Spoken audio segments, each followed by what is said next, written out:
овој член од символот на верата се вели дека Исус Христос воскреснал во третиот ден и по својата смрт на крстот според она што било напишано во Светото писмо на Стариот Завет. Евангелијата не ни говорат ништо за состојбата во која се наоѓал Исус Христос по својата смрт до воскресението. Учењето на Светата Црква по ово прашање е изразено во великденската песна: во гробот телесно, а во адот со душата како Бог, во рајот со разбойникот и со Отецот и со Духот. Христе на престолот си бил неописливо исполнувајќи се. Односно, кога Спасителот Господ Исус Христос бил со телото во гробот, со својата душа како Бог бил во адот, во рајот со разбойникот, како безграничен Бог, кој се исполнува и се наоѓа насекаде на божествениот престол, заедно со Отецот и со Светиот Дух. Светиот апостол Петар вели: Исус Христос мртов по тело, но оживе со Духот, со кој слезе им проповеда на духовите кои беа во темнината. 2 Петрово послание, 3 глава, 18 и 19 стих. Адот е состојба лишена од светлина и го представува царството на сатаната. Таму се наоѓаат грешните души, кои за време на земниот живот биле далеку од Бога и не сакале да ги исполнуваат Божите заповеди.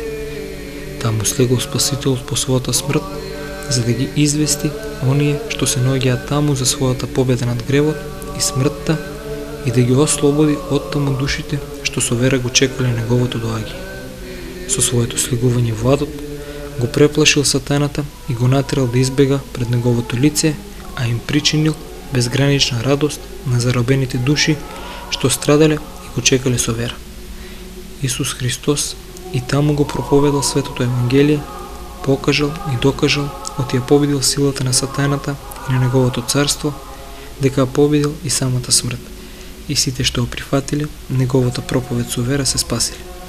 Во Светото Евангелие ни се соопштени следните детали во врска со Христовото воскресение. Во првиот ден по саботата, рано из утрината, имало силен земјотрес. Се јавил ангел од Господов, го тргнал каменот од вратата на гробот и седнал на него. Неговиот изглед бил како секавица, а облеката му била како снег. Стражарите се исплашиле и паднале на земја како мртви, а потоа се разбегали. Жените мироносици, кои дошле на гробот за да го помажат со скапоцени мириси неговото тело, разбрале од ангелот за Христовото воскресение.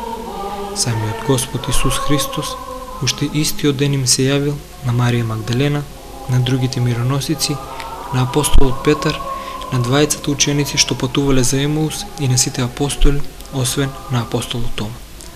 Стражарите, на кои им било заповедано да го чуваат Христовиот гроб, биле очевидци на се што се случило, се исплашиле и се збуниле и веднаш отишле кај еврејските старешини да ги известат дека Христос воскреснал, а тие ги подмитиле и им наредиле да кажуваат дека, кога тие спиеле, дошле неговите ученици и го украле неговото тело.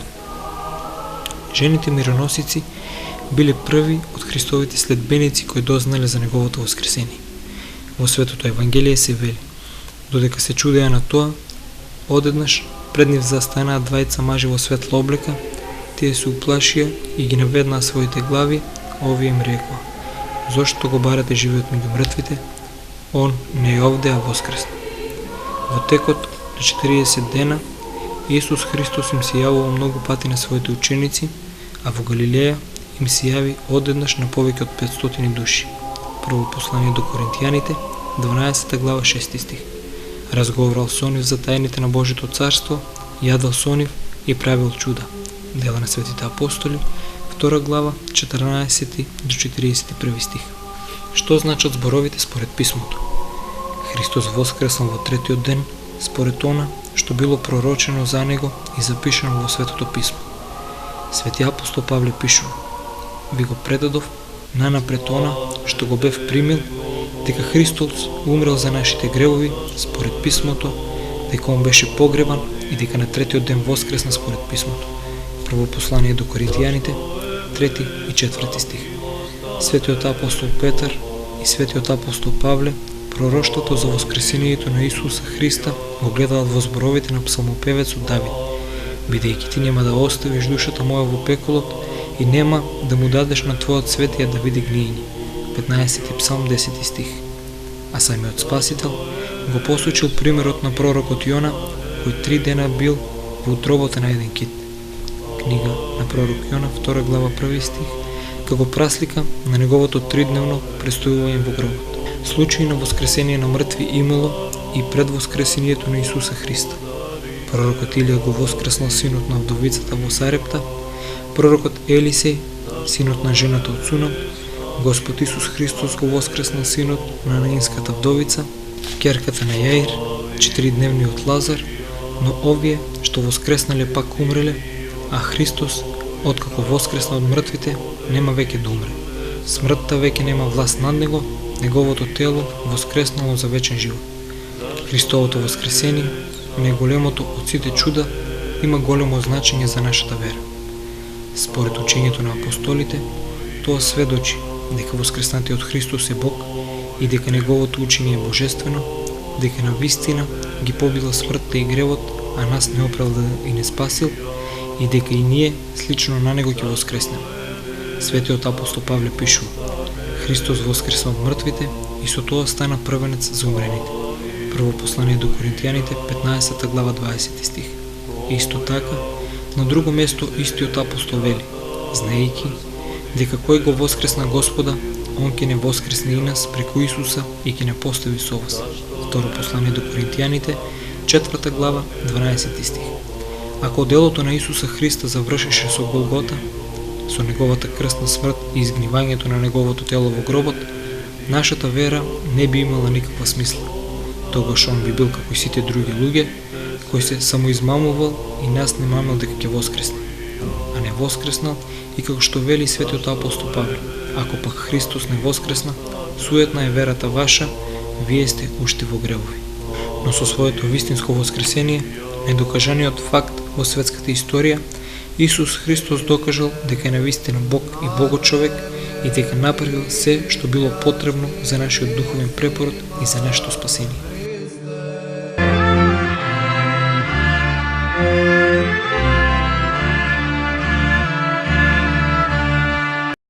Зборовите за вознесението во символот се земени од кај светиот апостол Павле, кој пишува: слезе Исус, кој се издигна повисоко од сите небеса за да исполни се. А изборовите седи од десната страна се земени од светиот апостол Павле, кој пишува во своето послание до евреите: имаме таков првосвещеник кој седна од десната страна на престолот во величието на небесата. Послание до евреите, 8 глава, 1 стих.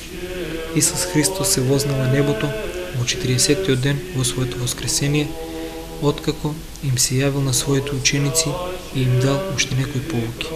Ги извел надвор од градот, на Елионската гора, ги кренал своите раци и почел да се издигнува.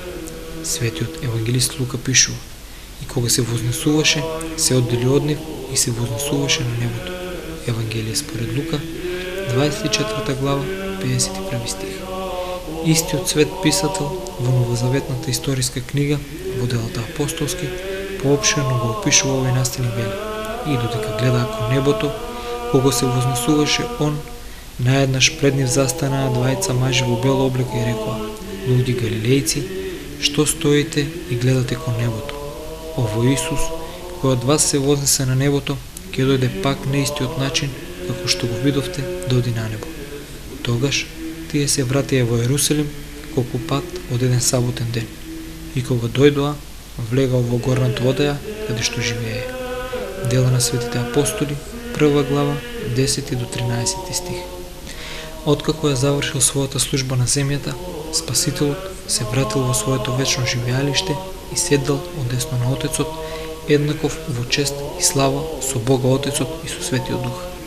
Господ Исус Христос се вознал на небото со своето вистинско човечко тело, кој воскреснал од мртвите, не го оставил на земјата како непотребна облика на својата човечка природа, туку го однал на небото како нешто што било неразделно од неговата богочовечка личност, нешто што нема никогаш да се распаде и да изгни, надарено со такво благородство, како што никој не можел да очекува од човечката природа, соедината заедно со неговата божествена природа. Со вознесението на небото, царската служба на Господа Исуса Христа, која почнала со воскресението, достигнала до својот највисок врв. Неговата пророчка служба продолжувала 3 години. За сето тоа време нашиот Господ патувал низ Палестина и им ги предавал на луѓето своите божествени вистини, слично на оно што го правиле древните пророци. Неговата првосвештеничка служба траела само 3 дена. Во деновите на неговите страдања, кога се принал сами од себе си како скапоцена жртва за искупување на светот. Но неговата царска служба никогаш нема да престане, туку ќе продолжи во целата вечност. Така и благовестил архангелот Гаврил на Пресветата Дева. Царството негово нема да има крај. Евангелие според Лука 1 глава 33 стих. А тоа го потврдил и самиот Спасител, Богочовекот Исус Христос велики. Ми се даде секаква власт на небото и на земјата. Евангелие според Матеј 28 глава 18 стих. Исус Христос се вознал на небесата не како Бог, туку како човек, бидејќи по своето божество Он никогаш не се одделувал од Бога Отецот и од Светиот Дух, ниту се оддалечувал од својот небески престол на славата и од својата божествена сила и власт. Но самиот ни открил славата на своето вознесение. Ја извршил светата задача што му била дадена, настрадал заради нас луѓето и ја основал својата црква. Во неја требало да действува Светиот Дух. Затоа Спасителот требал да ја напушти земјата, да го испрати Духот, односно Утешителот. Така им вели на своите апостоли: подобро е за вас и јас да си отидам, оти ако не си отидам, Утешителот нема да дојде при вас, ако пак заминам, ќе ви го испратам. Евангелие според Јован, 16 глава 7 стих. Освен тоа, оддалечувањето од овој свет било неопходно и за неговото прославено тело, кој било подготвено за небесниот и вечен живот. Вознесението на Исуса Христа било негово ново прославување и нова силна подкрепа за нашата вера. Пред своите страдања и крсната смрт, Спасителот им рекол на своите ученици: кога јас ќе бидам издигнат од земјата, сите ќе ве привлечам кон себе. А во молитвата кон својот Отец вели: Оче, сакам и овие што си ми ги дал да бидат со мене, каде што сум јас, за да гледат мојата слава што си ми ја дал, оти ме возлюби пред да се создаде светот. Бог Син, Словото Божјо слезе на земјата, за да не издигне нас на небото. Самиот Бог стана човек, за да не обожи и освети нас луѓето.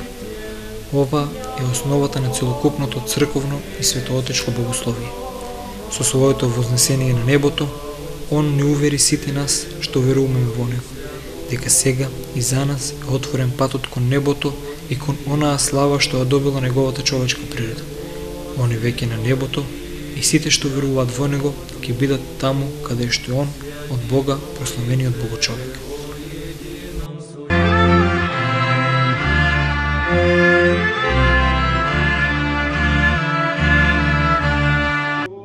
Овој член од символот на верата говори за второто славно доаѓање на Господ Исус Христос на земјата, за општиот праведен и страшен суд над живите и мртвите и за вечното Негово царство.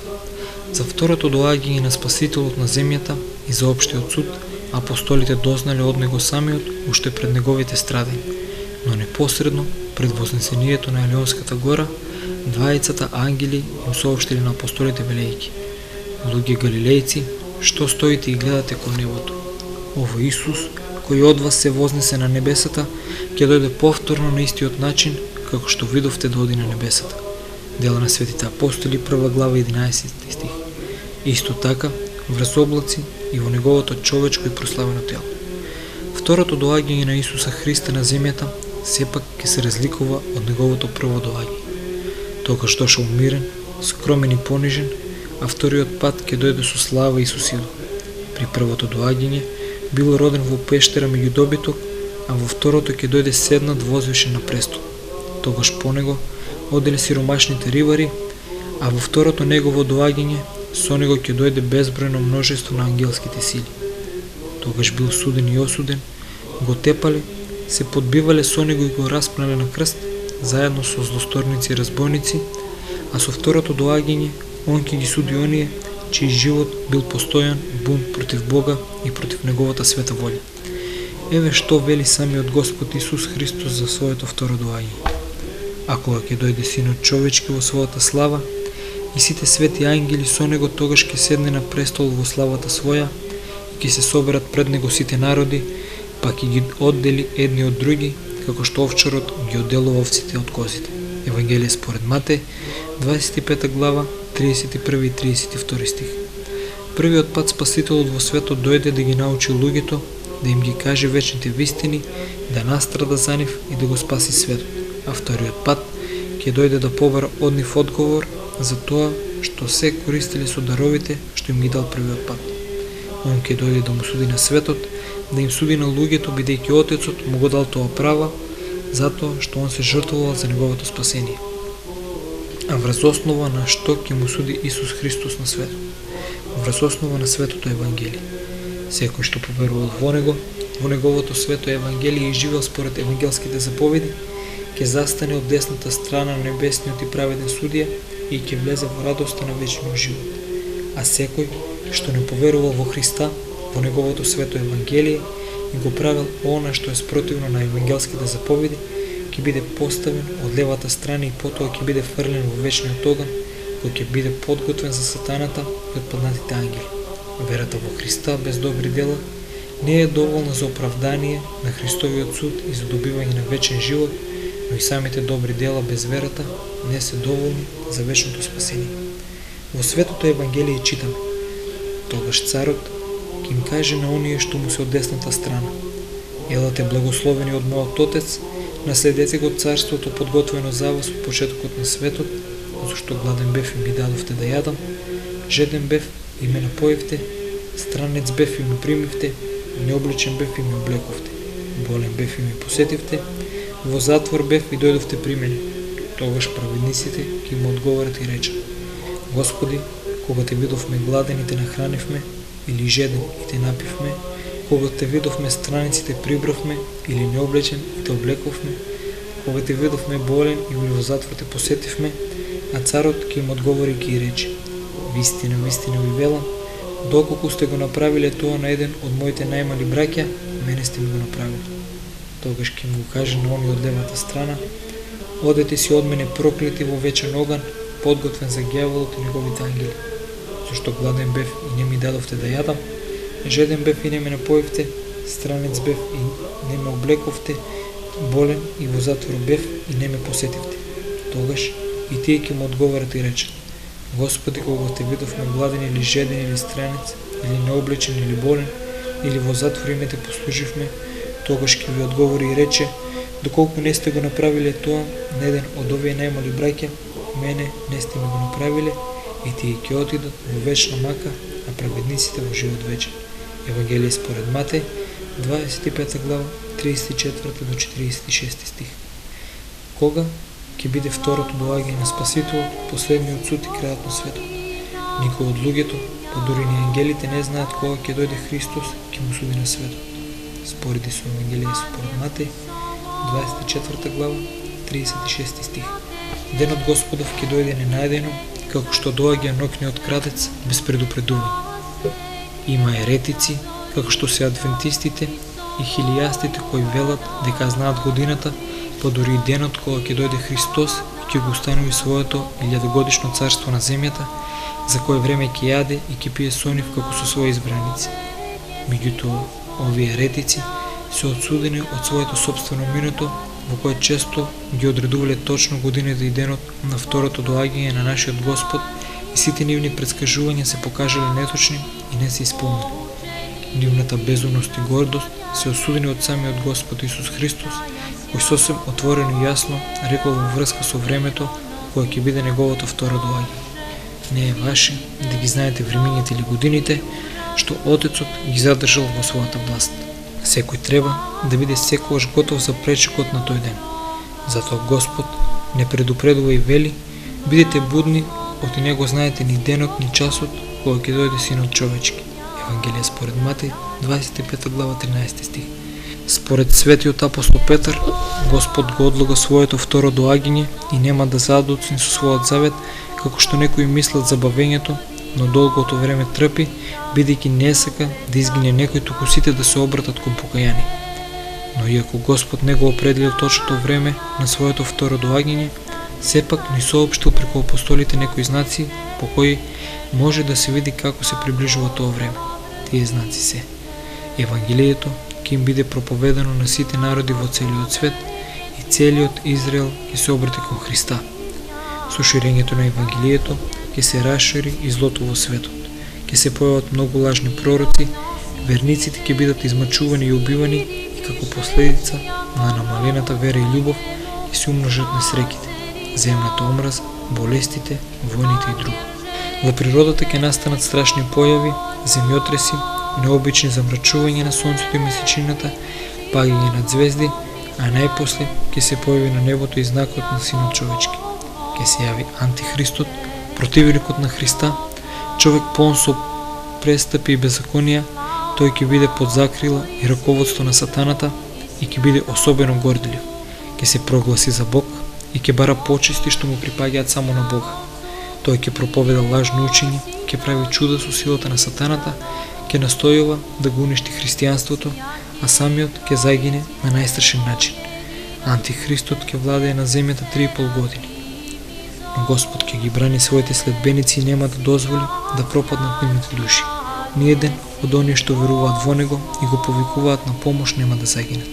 Со второто доаѓање на нашиот Господ е поврзан и крајот на видливиот свет, како што тој ден ќе биде знак за крајот на човечката историја, во која Бог дозволува заедно со доброто да се развие и расте злото, заедно со житото да расте каколот, на тогаш ќе се стави крај и на светот и на злото во него, ќе бидат заменети со друг и подобар свет и со Божи народ во небеското царство. Светиот апостол Петар во врска со ова пишува: небесата ќе се разрушат и разгорените стихии ќе се стопат. Второ Петрово послание, 3 глава 13 стих.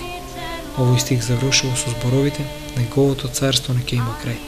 Како што видовме, царството на природниот свет е привремено, ова царство ќе се замени со ново небо и нова земја во кој ќе настапи правдата.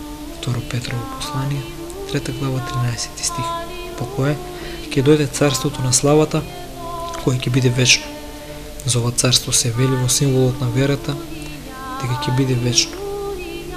За ова царство говорил и архангелот Гавриел кога ја јавил радосната вест за раѓањето на Спасителот. Ќе биде голем и ќе се нарече син на Севишниот и ќе му го даде Господ Бог престолот на неговиот татко Давид и ќе царува на домот Јаковов секогаш и царството негово не ќе има крај. Евангелие според Лука 1 глава 32 и 33 стих.